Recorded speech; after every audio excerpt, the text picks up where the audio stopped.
y caja de sorpresas. Lo que voy a hacer es leer un cuento de la escritora Esther López. Es un cuento, voy a decir 3 cosas acerca del cuento antes de leerlo. Se llama Inundación y se refiere a un hecho muy traumático en la historia uruguaya, que fue la inundación del año 1959, que tal vez algunos han escuchado hablar de eso. Fue la inundación más terrible que tuvo el Uruguay. Y lo que se puede decir del cuento es que, en primer lugar, ensalza la figura materna, la enaltece a la figura materna. En segundo lugar, el cuento va a darnos una idea de la precariedad que caracteriza al interior uruguayo. La precariedad,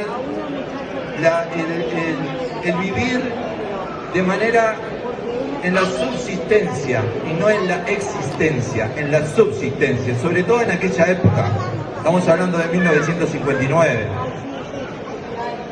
Y lo más interesante del cuento para mí es que lo podemos relacionar con una idea, con un elemento psicológico profundo, que es el hecho de que de alguna manera representa aquello a lo que alguna vez estuvimos unidos y de lo cual definitivamente nos separamos, pero siempre con la añoranza de volver a esa unión. Y ahí va el cuento Inundación. Hace casi 3 horas que llueve sin parar. Un aluvión de agua cae desde el cielo y no deja ver casi nada hacia afuera. Cada tanto una luz quiebra la oscuridad, azul, blanca, violeta, y después el ruido de un trueno lejano que me estremece. Estoy sentada frente a una ventana del comedor, envuelta en una manta que fue de mi madre. Acaricio el tejido ya gastado y viene a mi solitaria noche aquella otra noche terrible de mediados de abril de 1959. Tomo otro sorbo de mi taza de té caliente, cierro los ojos y revivo ese tiempo difícil. Yo no había cumplido aún 9 años y me sentía excitada, atravesado mis pequeños huesos por el frío del miedo. Todos en la ciudad hablaban solo de la inundación que se venía. El río Uruguay avanzaba y crecía, rugiendo, hinchado por el desborde de los arroyos y los ríos menores que atravesaban nuestro salto. Se habían suspendido las clases. El tiempo se nos alargaba hasta que la noche nos obligaba a refugiarnos en el rancho de que mi madre mantenía limpio y seco. No teníamos luz eléctrica, nuestra iluminación era a base de lamparitas a queroseno. Mi madre ahorraba combustible colocando unas gruesas velas en el pico de botella de cerámica. Se había cortado el servicio de agua potable, como tantas veces. La usina de Oce estaba debajo de 5 metros de agua. Mis hermanos y yo no comprendíamos la gravedad de la situación.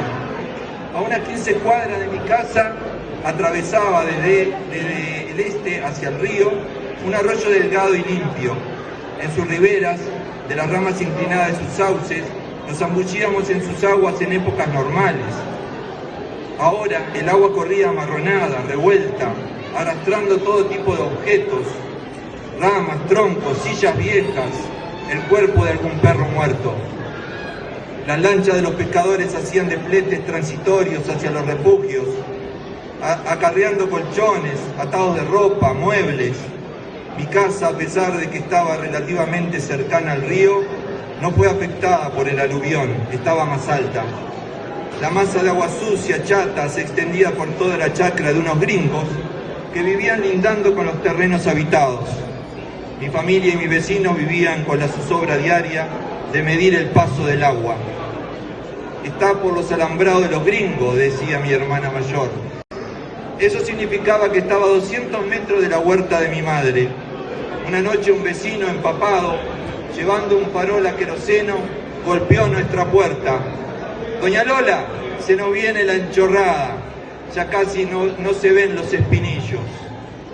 Mi madre hizo levantar a mi hermano Juan y comenzaron a poner en práctica las tareas de emergencia.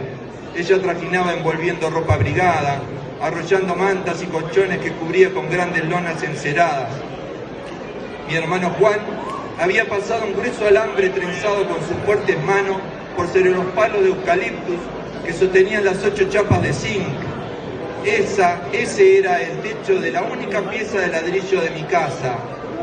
Al extremo de esa linga había atado una gran piedra de granito, traída vaya a saber con qué magnífico esfuerzo. Mientras metida con mis 4 hermanos pequeños en la cama paterna, arropados y con la pancita llena de un suculento guiso de porotos, yo les contaba historias. «Mamá, ¿por qué no viene papá?», preguntaba Miguel, de 3 años.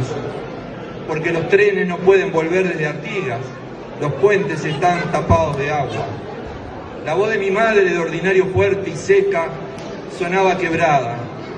Iba y venía por la casa pequeña y escuchábamos claras sus plegarias, que eran como una letanía que duraba ya varias horas. Santa María, Madre de Dios, hace que salga pronto el sol, que el río vuelva a su cauce, para que lo sigamos bendiciendo. Santa María, Madre de Dios, cuida a mis hijos del dolor y para siempre te haré corona de azares para tu niño. Al otro día la radio a pila de mi hermano transmitía mensajes que se enviaban por telégrafo desde las estaciones locales de los trenes. Escuchamos con orgullo y alivio en la radio Salto: «Para la señora de Juan González, barrio del Cerro, estoy bien, varado en Bella Unión. No puedo abandonar el tren. Volvemos en avioneta. Pronto los abrazaré a todos, papá». Mi madre se abrazó a mi hermano y comenzó a sollozar muy fuerte. La vi tan pequeña y tan grande, protegida por el otro hombre de nuestra casa. El viento había cesado, la lluvia caía mansa y continua, pero mi casa estaba limpia y seca. A los 15 días regresamos a la escuela. Para nosotros había sido una gran aventura. Para mis padres y mis vecinos había sido una durísima prueba. Ahora, mis cansados huesos necesitan reposo. Se me cierran los párpados. Mejor dejo el sillón y me voy a la cama. Qué abrigadita es esta manta que tejió mi madre hace más de 60 años. Qué lindo es escuchar llover si la noche nos abriga.